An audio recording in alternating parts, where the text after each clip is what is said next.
So I've got a card trick again for you, Hattie. Okay.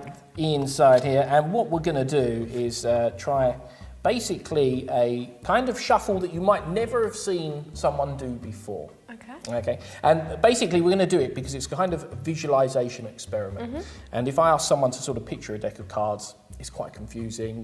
People see lots of decks of cards. There's nothing descript about these. So what we're going to do is I'm going to take, we'll take about half of them and turn them the other way up before we shuffle them in.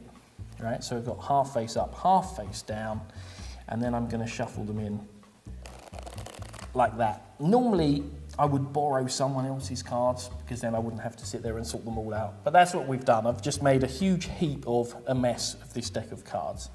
What I'm going to do is I'm going to give that to you. I'm going to turn away for a moment. And what I'd like you to do is to just spread through the cards and decide on a card that you can see. So one of the face-up ones. And just remember it for me. Okay? So I'm going to turn away. That's all right, I'll talk you through it as well. So just pick the cards up, spread through them in your hands, and sort of decide on one of the face-up cards. And let me know when you've chosen one. Okay. Yeah? I'm going to ask you to do another thing. Can you spread back to the card that you have decided on, and then cut the pack there? And what that'll do is that'll put the card you're thinking of right at the top so you can see the whole card and not just the little corner, if that makes sense. So then you can see the whole card. So look at that whole card so you can picture the whole card. Yep. That's brilliant. Then flip it over so it's the other way up so no one can see what it is. And then just shove it into the middle somewhere for me.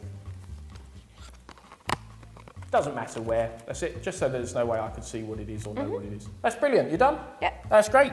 Then I'll take the cards back from you like that. And what I'd like you to do is to picture the pack of cards all messed up and jumbled up. And somewhere in there you can see the card you're thinking of. Okay. And when I click my fingers, I want you to imagine that all the cards turn face down except your one right in the centre, okay? Perfect. Okay, I think I got a flash of it. Were you thinking of the Jack of Clubs? Was that what you had? How? Well, the weirdest thing is, you visualised it so strongly. You remember we shuffled these before. I think it's all sort of exactly as you visualised it. All of the cards are now the right way up, except for your Jack of Clubs. How did you do it? I literally do not understand this at all. How? Oh my God. I don't know either. It's a mystery.